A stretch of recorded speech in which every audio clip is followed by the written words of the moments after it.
Hola. Ahora sí se escucha. La semana pasada hablé como 10 minutos y todavía no funcionaba el micrófono. Les agradezco mucho que estén aquí. Dentro de 45 minutos empieza el partido del Barça y todos ustedes están aquí apostando por las letras. Hubiera sido peor que coincidiera con la de la semana que viene, que era sobre fútbol. La semana pasada les decía a los que estaban que era un tipo de satisfacción para mí estar por primera vez en una charla pública y un estrado como este con Laura Restrepo y con Gaby Martínez. Hoy esto es como un reencuentro.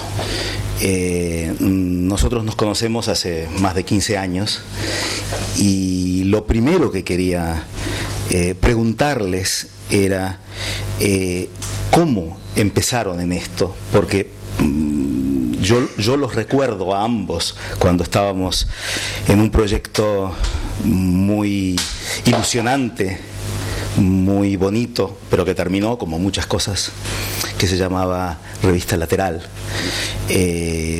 Tanto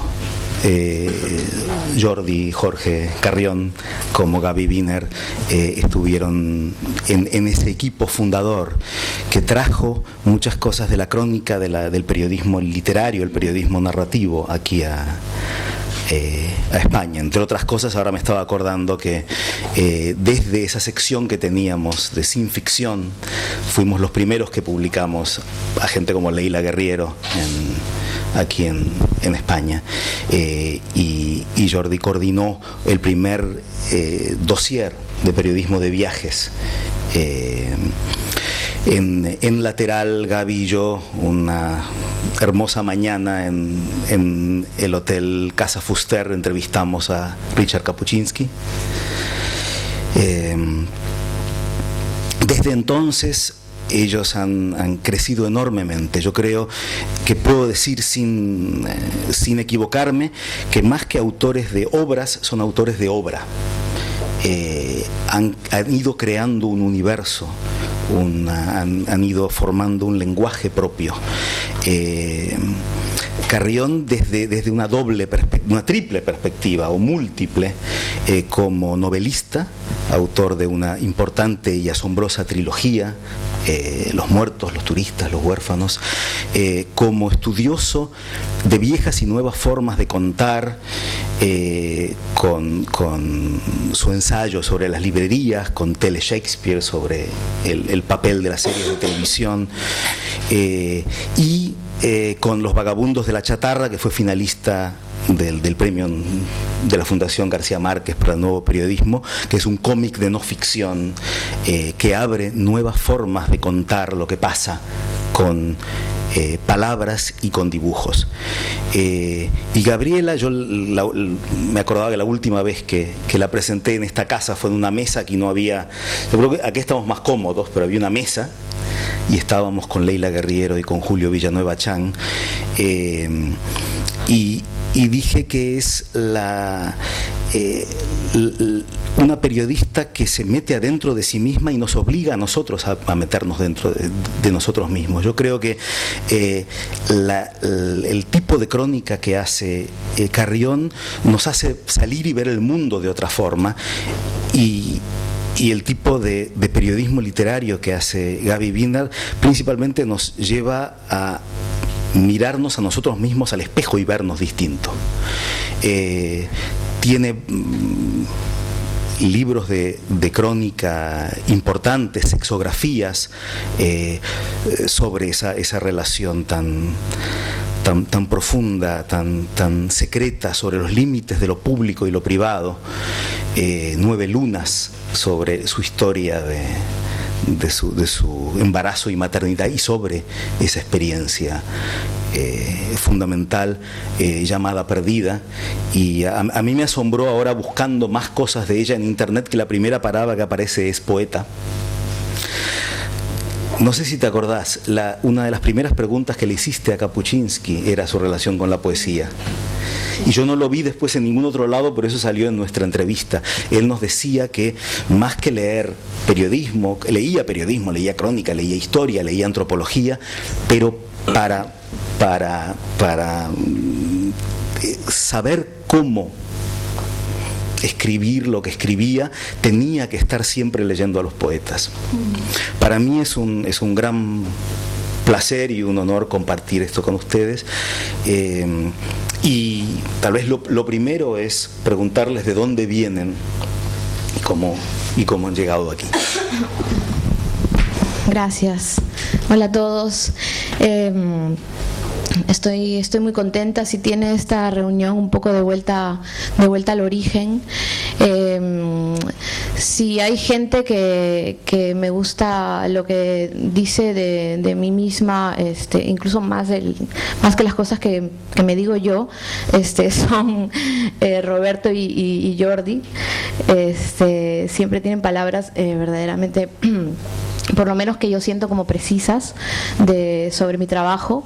Si me preguntas por mis comienzos, no se me ocurre otra cosa que decir o que hacer notar la importancia, ¿no?, del encuentro con gente como vosotros. Y bueno, esto no es para echar flores, sino que es una realidad, y creo que lo veréis en vuestro camino, en vuestra carrera, como hay gente clave que simplemente te mira, ¿no? Y mira lo que está incluso más allá de ti, que tú todavía no puedes mirar, ¿no?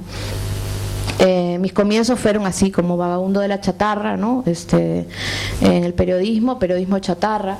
Empecé en periódicos así económicos, tonterías, escribiendo sobre váteres y edificios y cosas por el estilo, hasta que pude llegar a una redacción de cultura que, digamos, se ha tenido siempre la gran ventaja para mí de que es un lugar que no le importa mucho a los jefes de los periódicos y que no te miran demasiado, con lo cual puedes un poco soltarte. Y lo importante que fue para mí ese momento para soltar la pluma, ¿no? Y sobre todo porque esas secciones están precisamente dirigidas por otros escritores que también quieren que los dejes en paz, ¿no?, para escribir sus novelas en sus oficinas, ¿no? Y mientras tú estás buscando en el lenguaje y buscando la palabra exacta y haciendo quizá una escena, ¿no? Ellos fueron maestros en el sentido de dejarme hacer, ¿no?, por estar ocupados, y también por guiarme de alguna manera, ¿no? Creo que allí empecé a entender por qué tenía que empezar a hacer una historia o un reportaje con unas primeras palabras que seduzcan, ¿no?, que te ofrezcan ya una primera entrada, una invitación a la lectura, y eso, escenas, acciones, ¿no? Mi encuentro posterior con la gente de Etiqueta Negra fue clave para aumentar un poco más al método, a la técnica, pero sobre todo al descubrimiento de mi propia voz también, ¿no? Creo que fue estratégico para ellos encontrar a alguien como yo, y fue también estratégico de mi parte encontrarlos a ellos. Y en ese momento es verdad que empezaba a haber como una especie de resurgimiento de todo el tema de la no ficción en América Latina, en Sudamérica por lo menos, a través de un montón de instancias como las revistas crónicas, monográficas, y desde la Fundación del Nuevo Periodismo también como un influjo importante, ¿no?, y un lugar de formación también para nuevos cronistas. Y nada, de repente alguien te señala y te dice: oye, tú eres cronista, ¿no? Porque te han leído en algún periódico, porque has escrito un poco mejor que los demás, o quizás no mejor, pero te has esforzado más, y eso se ha notado, ¿no? Y te llaman, ¿no? Y te llaman gente así, te llaman gente como Julio Villanueva Chan, o Roberto, o Jordi, y de repente estás ahí adentro y lo estás haciendo, ¿no? Venir a España fue como regresar 10 años en mi historia, cuando ya estaba, digamos, escribiendo para un periódico, ¿no?, de allí, y fue regresar, ¿no?, a la lucha por ser otra vez como ciudadana, ¿no? Yo no sabía que tanto esto iba a ser importante, quedarme en la nada, digamos, o empezar otra vez para mi propia escritura, ¿no?, para encontrar mi voz también aquí, mis temas, digamos, ¿no? Es verdad que mis libros en general, pues como dice Roberto, tienen cierta cosa orgánica, ¿no? Siempre más o menos he perseguido las mismas cosas, he tenido ciertas obsesiones que ya empezaban desde esos días en que hacía cultura en los medios, y se fueron notándolo en mis reportajes, en suplementos y luego en mis crónicas, esta búsqueda por el tema de la intimidad, de la propia intimidad, de encontrar a otros cuerpos, de contar a través de mi propio cuerpo, de entrar a las historias con todo lo que soy, ¿no? Un poco lo que se ha llamado periodismo gonzo, o mi versión de este tipo de periodismo en que uno se mete con zapatos y todas las historias para poder contarlas, ¿no? Y desde ahí he contado eso, ¿no? La vida familiar, el amor, la sexualidad, las relaciones de género, la vida en general, ¿no? Siempre me han gustado las historias que laten, que viven, y en ese contar contarme a mí misma he contado a los otros, y a veces por contar a los otros he terminado contándome a mí misma. Y eso, venir a España, encontrar a Lateral fue como primero estar perdida y encontrar eso, ¿no? Algo de qué cogerme, encontrar a toda esta pandilla de escritores y de periodistas que en una ciudad como esta se reunían para hablar de sus historias y de sus proyectos y de sus sueños como escritores. Era súper importante, ¿no? Se acababa de morir Bolaño, además, y toda esa aura de romanticismo, ¿no? De querer ser escritor, de querer ser algo. Era compartida y todos estábamos en ese proyecto de vida que recuerda a Roberto, ¿no? Y juntos hicimos en Lateral cosas como, ¿no?, extender esos puentes, ¿no?, que ya lo hacían ya Mijaly y Jordi entre América Latina y España, ¿no?, a través de las historias, ¿no?, de las historias de no ficción. Jordi, me acuerdo que era también un apasionado de la crónica, sobre todo de la crónica de viaje, y ahí nos encontramos los tres en eso, en la realidad. Sí, pero yo confieso que... Bueno, buenas noches. Gracias, Roberto, por tus palabras, y Cristina por la invitación. Pero yo confieso que el que sabía de crónica era Roberto, y bueno, y Gabriela y Jaime Rodríguez llegaron a Barcelona cuando yo no vivía aquí, de modo que durante un tiempo estuvimos como desencontrados, ¿no?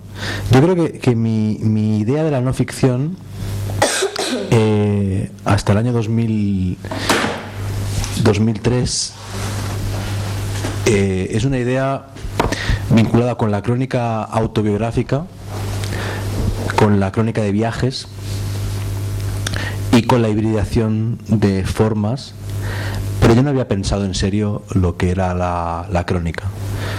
Sinceramente, o sea, me parecía que Roberto era un tipo muy simpático, que aparecía por allí, ya una sección propia que nos costó horas y horas y horas de discusión encontrar el maldito nombre de la sección, que al final fue Sin Ficción, porque después de muchos debates sobre qué era la crónica, vimos que el único rasgo que la definía era que no tenía ficción, todo lo demás no funcionaba como categoría para definirla.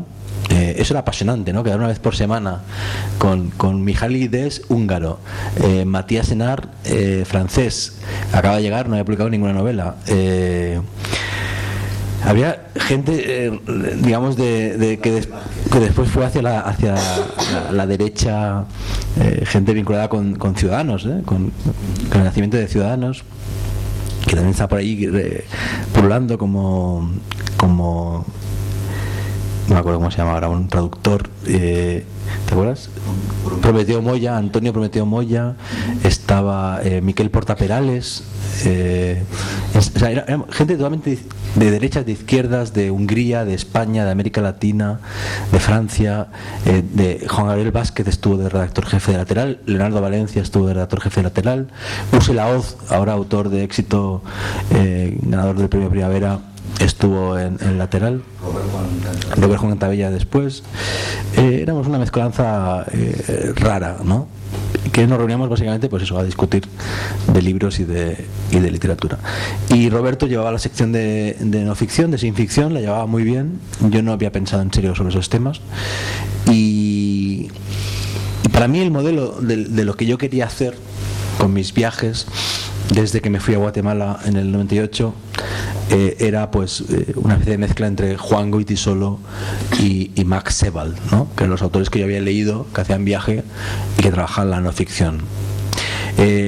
Gaby venía de la escuela Etiqueta Negra, que es la escuela más importante seguramente de América Latina en temas de crónica, y ahí sí que había un discurso fuerte y consciente. En España yo creo que no lo había. El único que estaba como pontificando sobre el tema era Arcadi Espada. En aquella época todavía no había perdido la brújula y se le podía escuchar, y era muy interesante lo que decía sobre crónica, pero era otro tipo de discurso muy distinto del Roberto, latinoamericano, ¿no? No, digo a nivel, digamos, local, ¿no? Nacional, ¿no? Sí. No he acabado. Bueno, acabo de empezar. Perdón. Tomando agua. No, como decía Alberto, sí. No, yo creo que cuando en el 2003 me voy a Argentina a escribir mi libro sobre Australia, mi modelo es Juan Goytisolo y Sebald, y escribo en Argentina mi libro sobre Australia con ese modelo, pero nada más llegar a Buenos Aires, en una librería, en Ateneo, de Gran Splendid, encuentro Larga Distancia, un libro de Martín Caparrós que vamos a publicar en esta colección el año que viene, cuando cumple 25 años de su primera edición. Y leer Larga Distancia de Martín Caparrós me hace entender todo eso que tú decías y que yo no entendía, y empiezo a ver que hay un tipo de texto de no ficción que es un cuento de no ficción. Es decir, es un cuento escrito con técnica de cuento, con metáforas de cuento, con ambición de cuento, pero contando un viaje real, contando una historia real, contando la vida de una persona real, ¿no? Entonces leo Larga Distancia de Martín Caparrós y Vudú Urbano, un libro también alucinante de Edgardo Kosarinsky, un director de cine y escritor argentino buenísimo. Edgardo Kosarinsky, Vudú Urbano. Todavía podéis comprar en cualquier librería de Barcelona, si lo pedís, el libro en su primera edición de Anagrama del año 80, con prólogo de Susan Sontag y de Guillermo Cabrera Infante, porque no se agotó la edición y se puede conseguir. Y al leer esos dos libros me doy cuenta que yo quiero hacer algo así, ¿no? Entonces es raro porque, y eso lo estoy pensando ahora en voz alta, es raro porque escribí los dos libros a la vez, La Brújula siguiendo el modelo de Martín Caparrós y Edgardo Kosarinsky, y Australia siguiendo el modelo de Juan Goytisolo y Sebald, y de algún modo eran dos modelos bastante disímiles, y yo diría que en el futuro, cuando llegue a librerías, lo que voy a hacer es mezclar esos dos modelos y añadirles el ensayo y la teoría, y encontrar finalmente lo que yo puedo hacer mejor, ¿no? Y ya no es imitar a los maestros, sino intentar pues encontrar mi voz propia, y eso lo consigo pues 10 años después. De esa idea, de ese nombre de sin ficción o no ficción, yo creo que la expresión más extrema es el nombre de tu antología, que tiene un excelente prólogo que define el género. Vos lo llamas, y que también salió en Anagrama, vos lo llamás Mejor que ficción, y allí no sé si es la primera antología donde hay una crónica tuya, o ya había antes. Creo que salieron al mismo tiempo la de Alfaguara y la de Anagrama. Sí. Pero entonces la siguiente pregunta ya tiene que ver con esto. ¿A ustedes les parece que es mejor que ficción? Vos como el que hizo y el libro y seleccionó a los autores, y vos como parte de ese libro, como una pasando. En verdad el título es una provocación, es una traducción literal de Better Than Fiction, con ánimo de provocar un debate. Evidentemente no es ni mejor ni peor, es distinto, pero creo que es un título que bueno, en el prólogo también sostengo, el prólogo lo podéis leer gratis si queréis, está en la página web de Anagrama, el PDF entero del prólogo de Mejor que ficción, y ahí digo que no es un género, la crónica, que es un debate, ¿no? Y creo que esas dos ideas eran las que yo intentaba lanzar como para provocar eso, una discusión. Y esa antología que salió a la vez que la de Alfaguara, creo que marca un punto en la consolidación de la legitimidad del prestigio de la crónica en castellano, que coincide históricamente con la emergencia 2012 de Emmanuel Carrer, que hace 10-12 años dejó de escribir novela y solo escribe no ficción, crónica, de Knausgaard, Karl Ove Knausgaard, que ya está publicando en Noruega Mi lucha y ya está teniendo un éxito brutal con sus libros.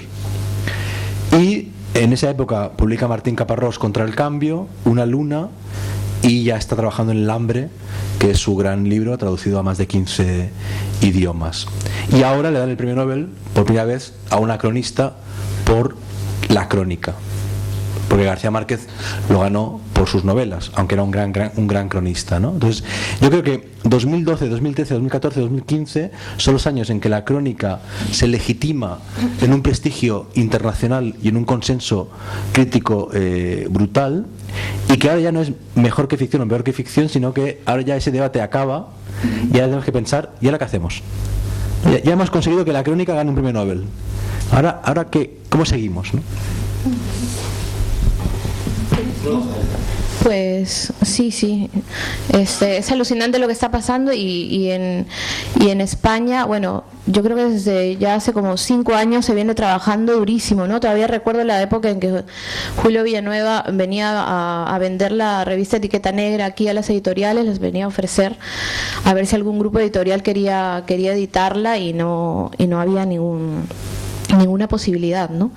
Y ahora, bueno, siempre es un género que no es de dinero ni a sus autores ni a sus editores, aunque sí creo que hay mucho de reconocimiento, ¿no?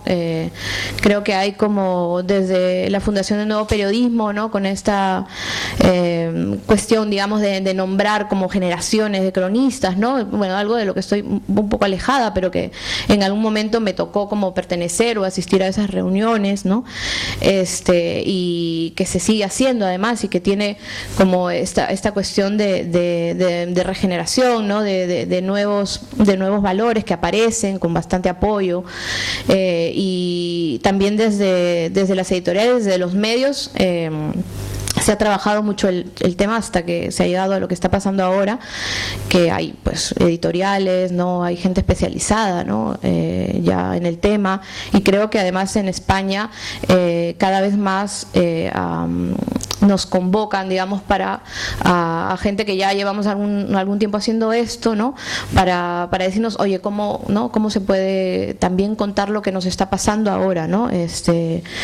Como si fuera un género para hablar de cosas que nos están pasando ahora, como la crisis, lo que vino después, la política. A mí me han llamado gente desde el activismo incluso para hablar de mi método, ¿no? Y que tanto podían utilizarlo también y aplicarlo para contar historias cercanas, ¿no? de la realidad, ¿no? Creo que eso ha sido como un fenómeno interesante de los últimos años. En mi caso tiene una cuestión un poco de lo inevitable también, ¿no? O sea, hay como cierto determinismo ahí que es mejor que ficción, es como lo único que puede hacer en realidad, ¿no? Es sin ficción y punto, ¿no? Porque cada vez que intento contar algo, inventarme algo, ¿no? Desde la ficción, me sale una cosa cartonada, ¿no? Imposible, ¿no? Y no sé, cada vez más me interesa también no etiquetar lo que hago, ¿no? Sino que moverme en ese espacio que un poco que ha comentado Jordi, de estos autores también, que desde no sé, una propuesta un poco híbrida, ¿no? Al final, no sé, tienen una voz, tienen una historia que contar, que no tiene que ser catalogada de un lado o del otro, ¿no? Que más bien es un terreno abierto y libre, ¿no? Eso es lo que me interesa más para la creación. Les corresponde uno a cada uno, ¿eh? Sí, pero es más divertido. Más divertido. Sí. Tal vez por un lado lo de mejor que ficción es un desafío, Pero creo que te escuchaba para vos, la forma de contar lo que querías contar y lo que tenías para contar era mediante la crónica mejor que con la ficción, ¿no? Y yo creo que le da una libertad a una gran cantidad de contadores de historias reales que antes creían que si no tenían la imaginación para hacer novelas o cuentos o ficción, no valía lo que hacían, ¿no? Nosotros también le preguntamos a Kapuscinski por qué no había escrito novelas, ¿no? Y nos dijo que primero que con lo que veía en el mundo ya había más que suficiente. Y escribió novelas, ¿no, Martín? Poesía. Kapuscinski no. Kapuscinski. No, pero poesía sí. Sí. Pero no sé si te acordás lo que escribiste, la crónica que eligió Jordi para Mejor que Ficción, y cómo era y qué tenía y cómo la hiciste. Bueno, la crónica que elegiste, Jordi, es la crónica de la dominatriz, ¿no? Creo que se llama Consejos de una ama inflexible a una discípula turbada. Y es un poco una incursión que hago en el mundo del BDSM en Barcelona, y me encuentro con esta mujer, con esta ama, ¿no? Lady Monique, que me encuentra, digamos, en un momento completamente precario e inseguro de mi carrera periodística, en la que trabajo además en una revista de sexo en Primera Línea, donde trabajé durante mucho tiempo. Cuando recién llegué a Barcelona fue como mi trabajo, y entrevistaba y tenía estos encuentros con personajes del porno, del sexo, de la noche, muy a menudo, ¿no? Pero yo quise hacer una historia más allá con Lady Monique, ¿no? Y este es un encuentro que tengo con ella en su mazmorra, y en el que yo, digamos, le pido ser su esclava, ¿no? Le confieso mi debilidad por eso, ¿no? Por ser sometida por ella. Ella me dice que ella no esclaviza mujeres, pero finalmente accede a hacerlo. Y también a enseñarme cómo dominar, ¿no? Me enseña las dos cosas, ¿no? Y hay en esa crónica mucho de performance también, porque he hecho historias en las que realmente pongo el cuerpo, ¿no? Y me encuentro y recuerdo haberme subido a un escenario incluso para que ella me azote. Y en una segunda parte nos encontramos en su mazmorra, donde me explica el uso de cada utensilio, ¿no? Y lo que me gusta de esta crónica es la conversación que tenemos, porque pues, como muchas amas, esta mujer tiene una mente bastante poderosa, y los consejos que me da pues van desde no te puedes comer las uñas, no puedes mostrar debilidad, ¿no? Todos los secretos para hacer que un hombre se convierta en tu felpudo, ¿no? Esté debajo de tu bota, ¿no?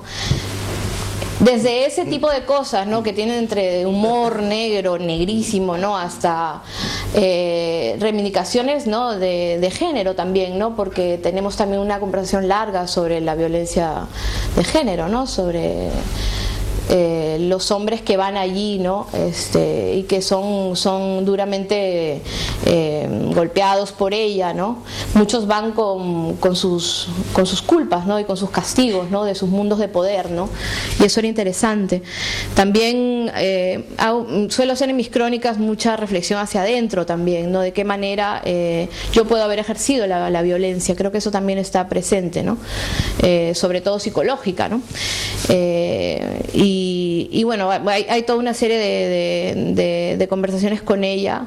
Hay otra crónica de María Moreno también muy buena, sobre estos perfiles que son alucinantes, ¿no? De hecho, María Moreno me propuso esa crónica para el libro, ¿no? Y tenía dos crónicas de sadomasoquismo como candidatas para el libro, y finalmente elegí que fuera la de Gaby, y de María Moreno elegí una crónica de viaje buenísima sobre Marruecos, porque ella va en viaje organizado a Marruecos, Y claro, un viaje organizado en principio es antinarrativo, no tiene interés.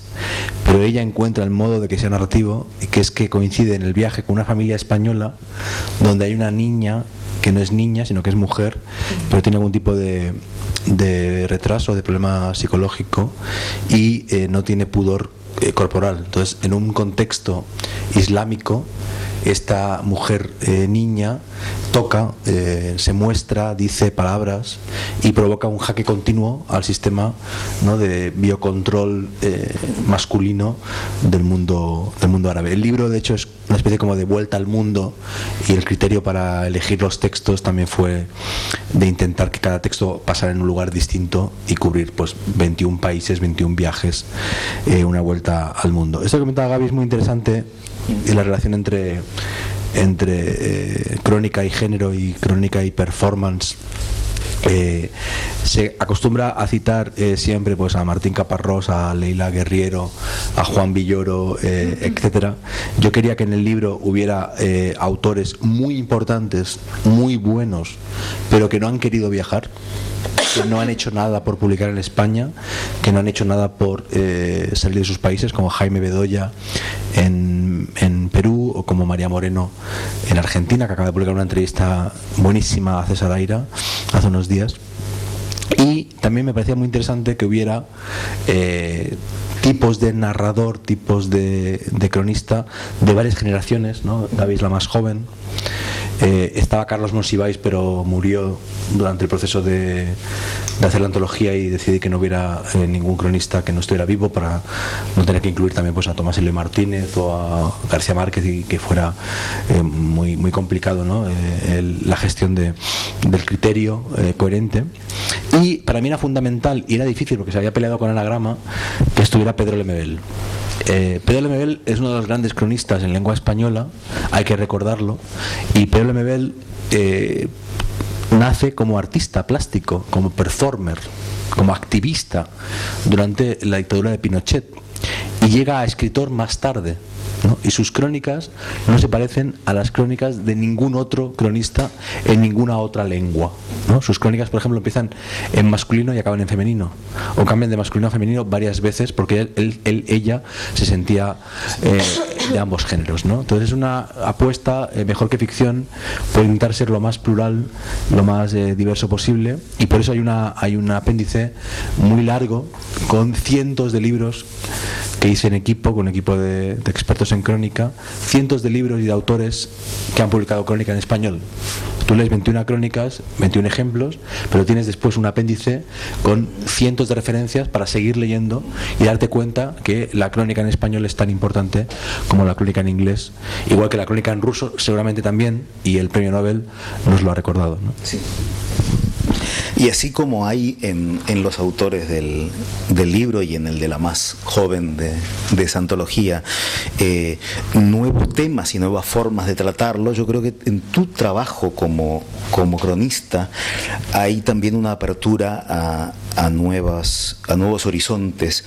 Yo quería preguntarte por dos libros tuyos. Uno que va en el sentido de lo que Robert Boynton en su libro El nuevo periodismo determina como la generación o lo que viene después de ese diálogo de periodismo y literatura, que es el nuevo periodismo de Tom Wolfe y Truman Capote, en donde se les incorpora ese diálogo un tercero, que es el ensayo, que es el pensamiento, que son las ciencias sociales. Y yo creo que como vos decías, en librerías está eso. Y en un segundo caso, yo creo que vos usás el término nuevo periodismo para referirte, entre otras cosas, a lo escrito junto con lo gráfico, entre otras la historieta, el cómic, el dibujo, como haces también en Los Vagabundos de la Chatarra.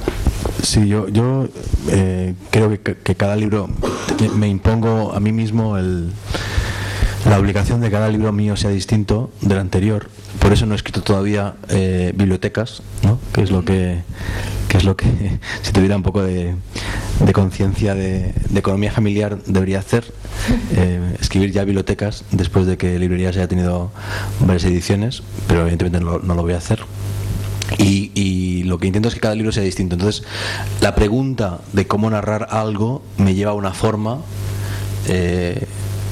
que sintonice con lo que quiero responder, ¿no? Entonces, en este libro, Crónica de viaje, lo que hice fue trabajar con un diseñador gráfico, y el libro es un ordenador portátil, y cada página es una pantalla de Google en la cual estoy buscando a mi abuelo muerto, emigrante, a partir de Googles que me invento, como Google Destiny, que te dice tu destino, o Google Person, que te busca en internet fotos de personas desaparecidas, ¿no? Busco a mi abuelo en Google Person, como si Google Person existiera. Es decir, el marco es ficción, porque son Googles que yo me invento, pero el contenido es todo real, es crónica, es investigación, es viajes, es autobiografía, ¿no? Y para hablar de la crisis española, yo creía que debía hablar, porque pensaba que era importante dejar mi pequeño testimonio de lo que estaba pasando, y tardé años en darme cuenta que, como lector de cómic de no ficción, como lector de Joe Sacco, lo que debía hacer era un cómic de no ficción. No se había hecho ningún libro de no ficción en español, y con Sagar nos planteamos el reto, ¿no?, de hacer un libro, un cómic, una crónica sobre la gente que recoge metal en Barcelona, ¿no?, la gente que recoge chatarra en Barcelona. Y eso me llevó a una solución formal que me interesó mucho, que es la del diálogo con Sagar. En el cómic de no ficción, como Joe Sacco, como Alison Bechdel, como Guy Delisle, el que dibuja es el que escribe el guión, de modo que ellos hablan con otros personajes o consigo mismo. Como Sagar es el dibujante, yo el guionista, al incluir lo habitual que es hacer ver que tú no existes, perdón, que el dibujante no existe. O sea, tú le das el guión al dibujante, el dibujante te dibuja como si él no existiera, y fabula, reconstruye las escenas contigo como narrador protagonista. Yo lo que hice fue incluir a Sagar como personaje, y estamos todo el tiempo, él dibujando, yo hablando, entrevistando dentro del cómic, ¿no? Y eso me permitió dialogar con él también dentro del cómic, y incluir la reflexión, el ensayo, la meta narración dentro del cómic, gracias a nuestros vagabundeos en bicicleta por Barcelona, en que nos ponemos estupendos y hablamos, y de hecho a veces le hago decir cosas que él nunca dijo, pero que yo sí que dije, ¿no? Y él me deja que utilizarlo como mi Sancho Panza, ¿no? Y yo, utilizarlo como pretexto para abordar cuestiones no está listo, que me interesan. No es tan sabio como y además que Sagar habla en maño, es de Zaragoza, ¿no? Entonces yo no quería hacerle hablar en maño, entonces pactamos que él hablaría con un registro parecido al mío. Con eso, perdona, de los premios de García Márquez, lo que pensaba es que hay un problema que tenemos cultural ahora, que es que tanto el nuevo periodismo, si se puede llamar así, del cómic, como el nuevo periodismo de los datos y del chequeo, ¿no?, del checking, es traducción de lo que se hace en Estados Unidos desde hace mucho tiempo, ¿no? Es decir, tuvimos la suerte de que Rodolfo Walsh y García Márquez estaban haciendo nuevo periodismo antes que se inventara el nuevo periodismo, y en cambio ahora estamos traduciendo a nuestra cultura mecanismos y procesos que ya hacen en Estados Unidos o en Francia, ¿no? Entonces quizá esa es otra reflexión que hay que hacer, ¿no? ¿Hasta qué punto podemos volver a ser pioneros, vanguardia, como lo fueron Rodolfo Walsh y García Márquez? ¿Qué hay que inventar, qué hay que reflexionar, qué hay que apostar para volver a encontrar un modo distinto de trabajar la crónica, ¿no? Sí.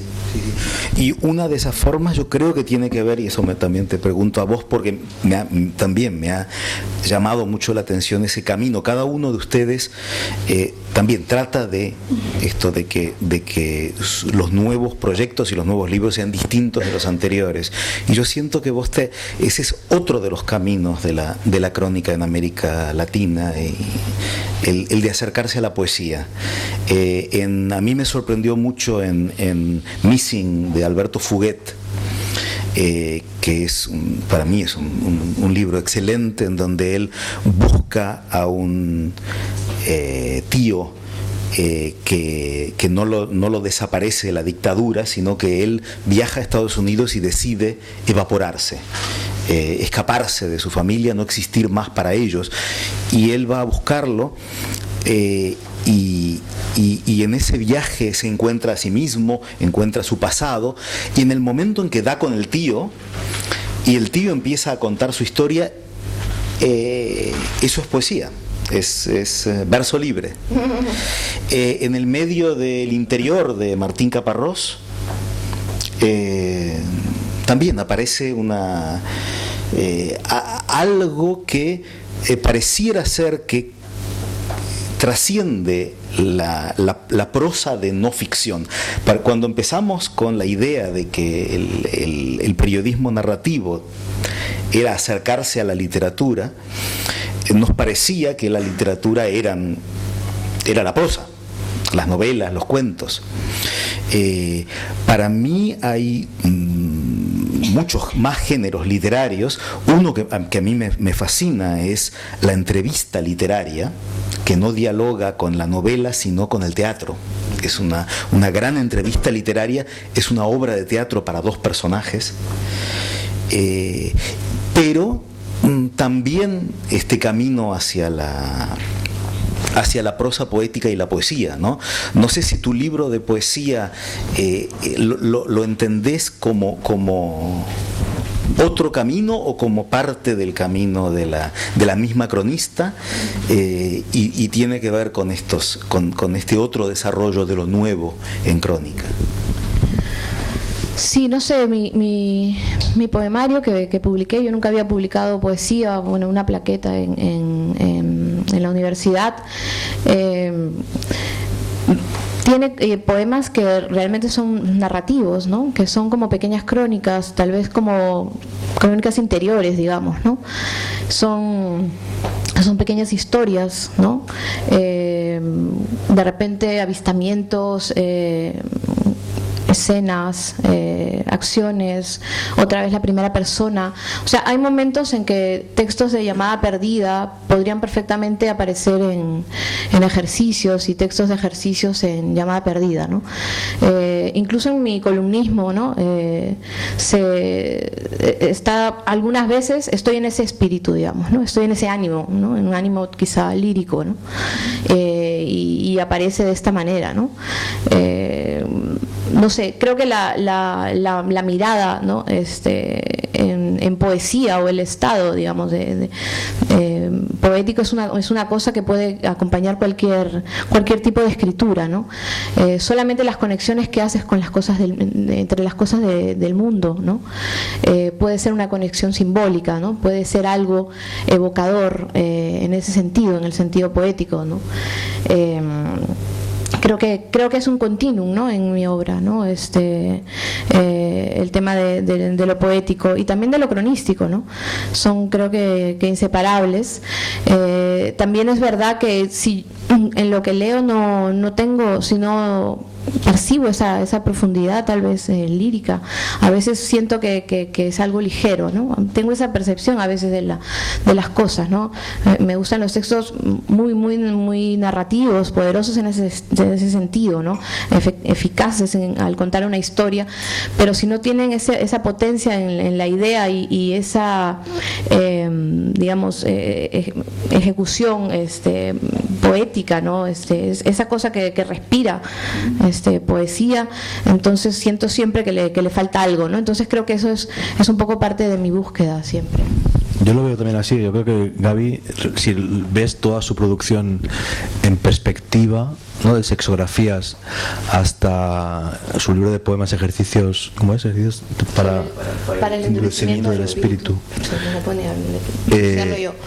Y todas las columnas y todos los posts de Facebook, y ¿no? Creas como una continuidad coherente que le ha llevado a convertir su vida en su obra. Sí. Y ya no hay separación prácticamente entre libros y textos y contextos, ¿no? Es todo un continuo, lo cual es también una constante, porque Juan Goytisolo dice que toda su obra es poesía, desde el Conde Don Julián.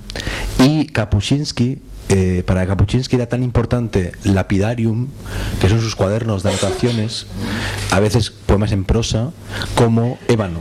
Para él, el cuaderno en que anotaba los flashes y las iluminaciones y las notas de lectura y los poemas era lo mismo, era parte de un continuo, ¿no?, que era toda su obra. De modo que ese diálogo que tú comentas entre poesía y crónica creo que es muy interesante, y de hecho sería la poesía que es más ensimismamiento y autobiografía, que salga hacia el otro, ¿no?, que salga hacia el exterior. Hay un libro en que tú escribes un poema, ¿no?, completo. Sí, pero es novela, es Los turistas. Los turistas. Hablando de salir hacia el exterior, yo creo que es el momento ideal para escuchar las preguntas del público. Hay aquí grandes cronistas, hay grandes editores, hay estudiantes y estudiosos, hay gente que conozco y admiro, y siento que nos ha traído aquí. Ya llegó la hora en que no estamos viendo el fútbol. Cosas que a mí aquí en esta casa de diálogo, Casa América Cataluña, siento que hay mucha gente que responde a una de esas palabras ricas que me enseñó el catalán. Son lletraferits, son heridos, tocados por las letras. Entonces quisiera que empiecen a levantar la mano, participar y preguntar ahora. ¿Quién? ¿Los valientes? Sí.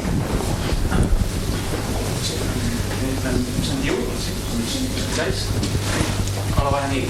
Bueno, quería preguntar si pensáis que la crisis, en cierta forma moral, social y económica de los últimos años ha hecho resurgir, de cierta manera, el periodismo narrativo, tanto en castellano como en catalán. ¿Qué pensáis? Yo antes, cuando hablaba, Gaby, de esto, no lo había pensado, pero puede ser que no sea casual, ¿no?, que la crisis económica haya sido una plataforma global de visibilidad de la crónica. Es decir, en América Latina ya lo era tradicionalmente. Porque estamos en crisis permanente.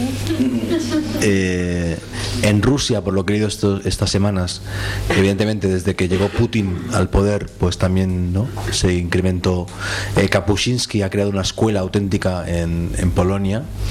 Pero, por ejemplo, en Estados Unidos, ¿no?, los últimos libros importantes de crónica son libros sobre la crisis económica, sobre la crisis hipotecaria, sobre la crisis humanitaria, ¿no?, de New Orleans. Es decir, todas las crisis que ha habido en Estados Unidos han hecho que de pronto haya un interés particular por ese tipo de trabajos, ¿no? Y aquí probablemente también ha ocurrido, de modo que el contexto social quizás ha sido uno de los motivos por los cuales se ha incrementado el interés y la recepción por el tema. En el caso de España, ahora mismo está debate.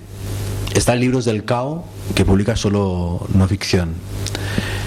Todas las editoriales publican no ficción, Anagrama, todas, ¿no? Roberto dirige una colección de libros de no ficción, yo otra. De modo que hay evidentemente un interés que no existía hace 10 años y que es posible que en efecto, política, moral, económicamente, las crisis sucesivas que están teniendo lugar haya hecho que... Y esos cronistas además se están publicando en medios españoles, ¿no? Tipo la portada de Alejandro Almazán la otra vez en El Mundo, ¿no? No es raro ver a cualquiera de los cronistas latinoamericanos de repente firmando en El País sin que vivan aquí. Quiero decir, ¿no?, que hay muchísima comunicación entre medios de aquí y de allá con relación a los cronistas, y sobre todo que Internet ha permitido que además se publiquen íntegras las crónicas, ¿no? Así que hay mucho más acceso. Y también, bueno, lo que comentaba hace un momento que me pareció súper interesante, que este grupo de gente que no era, que me llamaron en Madrid, y que bueno, que llamaron a varios, a María Angulo, a Toño Angulo, o sea, a todos los Angulos, eran gente que que más bien trabajaba en temas sociales, de activismo, ¿no?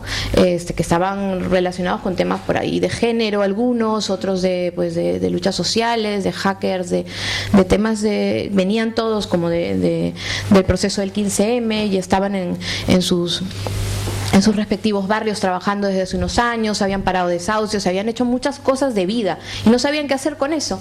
O sea, todos tenían unas grandes historias de la acampada, tenían grandes historias de lo que había ocurrido después, ¿no? Sus ocupaciones, las últimas manifestaciones, ¿no? Antisistema, y la pregunta era ¿cómo vamos a contar eso, ¿no? O sea, si tengo un libro entre manos, o si tengo una crónica entre manos, si tengo un reportaje en cierre, ¿no? Porque todas estas historias de realidad estaban ahí, latentes, ¿no? Solo que no estaba claro cómo hacerlo, ¿no? Entonces, aquí también hay muchísimos cronistas españoles estupendos, ¿no? Como Gaby Martínez, pero quizás no habían tenido, digamos, esa plataforma en que se dijera, oye, ellos son los cronistas, ¿no? Ellos están contando, Jordi Costa, Guillem Martínez, toda esta gente que ya venía y que hemos leído, yo que he leído desde que llegué a España, ¿no? Y he aprendido de ellos también, ¿no? Tal vez también la era digital lleva a que se pueda leer y publicar con mayor facilidad.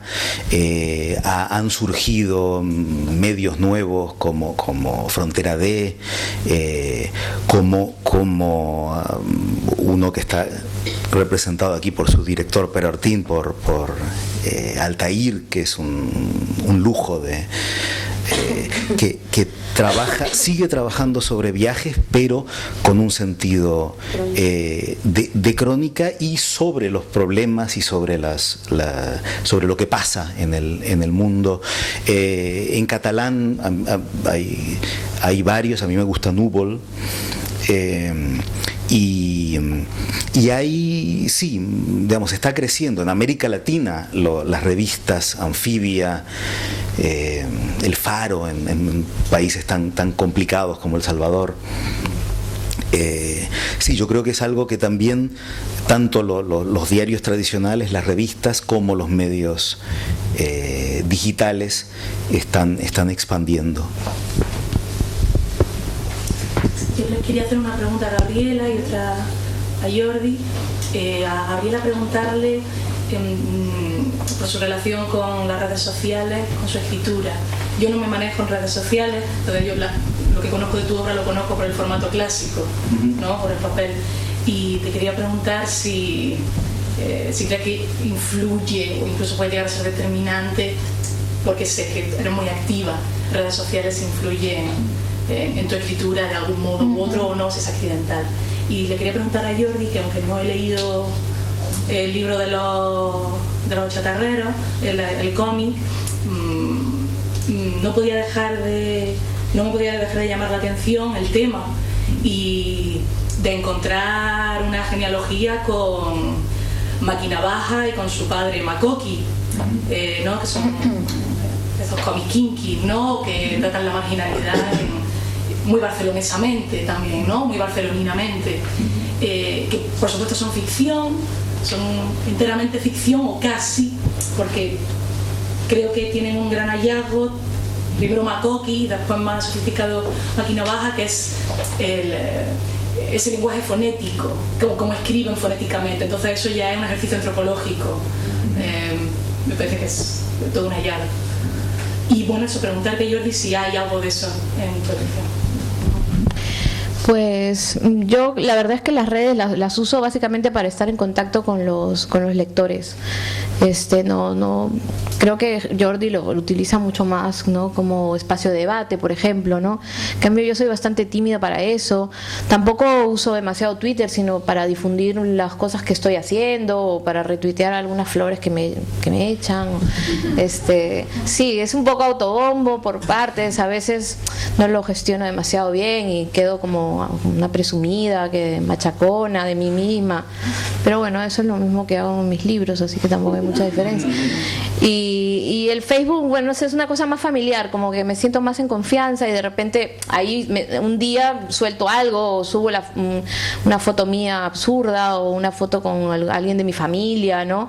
Y eso está totalmente relacionado con mi obra en realidad, ¿no? De eso pueden ocurrir alguna anécdota que de repente da pie a algún fragmento de algún libro, como me ha pasado a veces, ¿no? Y ha ido directamente a formar parte de eso, porque es verdad que se dan unas interacciones como muy divertidas y aparece, pero no ha sido como central. Tampoco esa idea que tienes de que soy muy activa, no sé, igual es porque tú eres completamente pasiva, pero yo creo que la gente es verdaderamente activa, no me percibiría así, ¿no?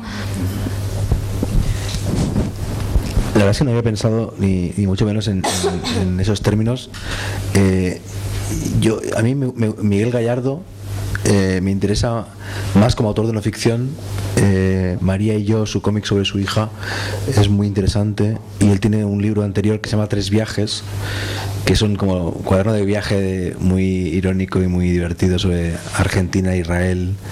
Y después tiene un libro anterior todavía sobre su padre y la guerra civil, de prosa y foto y dibujo, muy interesante, y anterior a Soldado de Salamina y anterior a Cercas, ¿no? Y esa es la parte que yo había pensado más de Miguel Gallardo. ¿Por qué me fijé en la gente que recoge chatarra en Barcelona? Yo creo que por 2 razones. Una, porque yo vivía en Buenos Aires en el 2003, y lo que más me sorprendió cuando vivía en Buenos Aires, que es lo que sorprende a los turistas cuando llegan a Buenos Aires, fueron los cartoneros, ¿no? O sea, estas familias que se dedican a recoger el cartón por las noches de las calles de Buenos Aires, la basura, que se han convertido en una especie como de red informal, formal, alternativa a los camiones de la basura, y que después van en un tren famoso por la noche a sus villas. Yo vivía en Buenos Aires, en La Boca, que es el barrio más pobre de Buenos Aires, y estaba muy acostumbrado a ver gente recogiendo cosas, ¿no? Entonces yo creo que si vi eso antes que otras personas en Barcelona, es porque mi mirada estaba entrenada de mi año en Buenos Aires. Pero por otro lado, creo que ese mundo me interesó porque imaginé en mi inconsciente, todos mis libros hablan de migrantes, y yo me imaginé que mis padres y mis abuelos, si hubieran llegado ahora, hubieran acabado recogiendo chatarra, ¿no? Ellos pudieron, después de 1 año o 2 años de vivir todos en un piso, encontrar trabajo, y no había trabajo en Cataluña para los andaluces en los 60, pero ahora muchos de los protagonistas del libro trabajaron en la construcción, tuvieron empleo, tuvieron piso, la obra se paralizó, dejaron de poder pagar la hipoteca o de pagar el alquiler, y acabaron viviendo en fábricas ocupadas y recogiendo chatarra. Entonces yo creo que intuí que mi familia podía haber sido chatarrera. A mí lo que me parece magnífico de tu libro es que está como ahí la síntesis de lo que es el proceso de una crónica, ¿no? Desde el surgimiento, desde la aparición, la imagen, ¿no? Algo que de repente despierta en ti la curiosidad, ¿no? Y que tú persigues hasta llegar a una historia mayor, ¿no? Esos personajes que vemos en la calle y que probablemente pasamos, y alguna gente pasa y no se hace ninguna pregunta, ¿no? O sea, los cronistas somos los que nos hacemos preguntas sobre estas cosas, ¿no? Que parecen cotidianas, que parecen anodinas, que parecen que no tienen nada detrás, ¿no? Y que de repente Jordi, por ejemplo, decide seguir, ¿no? Y se encuentra eso, una cuestión que nos explica como sociedad, o nos explica como seres humanos, ¿no? Hasta el final, ¿no? Por eso me encanta que ese tipo de historias, además que contienen su propio making of, ¿no? Y su proceso que Jordi ha ido un poco comentando, ¿no? Porque nos enseña, su lectura nos enseña a escribirlas también, ¿no? Su propia lectura incluye el método, ¿no? No me había no lo había pensado así hasta que vos lo dijiste, que es un libro sobre un proceso de investigación periodística de principio a fin. Es como tal una gran lección para periodistas y escritores, y tal vez está en ese género que empieza con Todos los hombres del presidente de Woodward y Bernstein, en donde cuentan cómo cómo investigan Watergate. Sí, pero la estructura la copio de The Wire. O sea, lo que hago es coger The Wire, que es, ¿no?, el puerto, la comisaría, el barrio marginal, la escuela y la política, y por eso el cómic empieza en el puerto de Barcelona, porque lo que hago es copiar la estructura. O sea, tú nunca sabes dónde vas a encontrar la estructura o la idea o el concepto, y de pronto la serie de Wire fue la que me la brindó. Sí, me ha preguntado si que en Argentina quizá un cómic sobre la chatarra, la marginalidad, como es un tema que duele socialmente, quizá nadie se atrevería a hacer un cómic sobre eso, ¿no? En el mundo underground en Buenos Aires se escribe un montón sobre eso. Sí, el underground, formalmente. En Argentina se acaba de publicar un cómic de Julián Gorodischer sobre Auschwitz, ¿no?, que es el gran tema, y él lo trata desde la perspectiva gay, porque él es gay y se representa a sí mismo como gay yendo a Auschwitz, ¿no? De modo que los tabús los decides tú. Yo creo que justamente el periodismo lo que hace es señalar el tabú y encontrar el modo más ético y más justo de representar la realidad, para que tú decidas si esa realidad así representada en contraposición con el tabú te convence o no te convence, ¿no? Pero yo creo que justamente el periodismo lo que tiene que hacer es mostrar y representar lo que nos ha representado. Tal vez, bueno, Joe Sacco, los padres de esto hablan de estos temas tan terribles, tanto Joe Sacco, por ejemplo, en Palestina, como Spiegelman en Maus, que habla del... Esto ya empieza con el Holocausto, ¿no? Sí, tal vez el cómic es una mala palabra, porque ni este libro ni sus grandes antecedentes tienen nada de cómico. Tal vez habría que sí. Y en Argentina tampoco, digamos, la palabra que le ponemos, que es historieta, tampoco es... El Eternauta en su momento también fue revolucionario y contestatario. Sería novela gráfica. Claro. A la novela gráfica, sí. Una novela gráfica. Y nunca más. Sí. Ángelo. Sí. Algunos de los autores que tú has citado antes, como Selman, Enard, Cercas, Jacques Pinet, otros grandes autores de la ficción de los últimos años, se han confrontado con la historia sobre todo del siglo XX, y es también una de las novedades, la última premio Nobel, Carré, y es una de las grandes novedades de la literatura, sobre todo de la literatura de no ficción de los últimos 20 años. Pero mi pregunta es, ¿cuál es según ti el valor narrativo y qué se busca en una investigación sobre la historia dentro de la historia de esos autores? Bueno, habría que ver cada poética y cada caso concreto, ¿no? Por ejemplo, en el caso de Cercas, me parece que Anatomía de un instante es un libro ensayístico cuyo valor estético es inferior a El impostor, que es un libro mucho más ambicioso desde un punto de vista literario y narrativo, y donde el ensayo es mucho más importante que la crónica. De modo que habría que ver cada proyecto, ¿no?, en particular, para ver cuáles son las reglas del juego.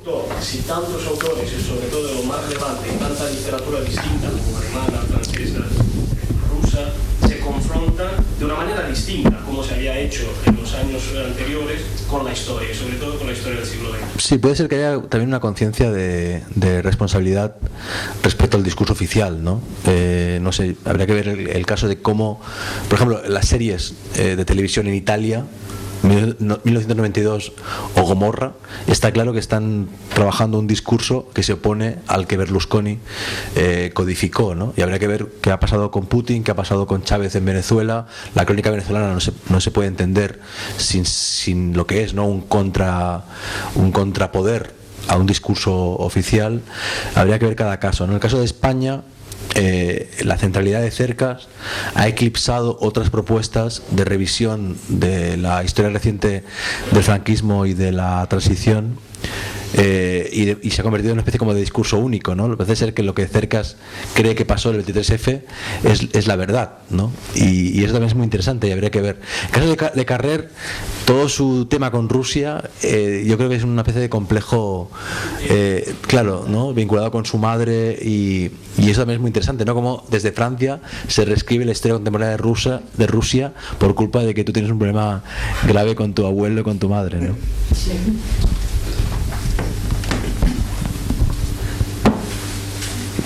Vamos, más. A la una, a las dos. ¿Algo más? Bueno, muchísimas gracias, muchas gracias a ustedes y muchas gracias.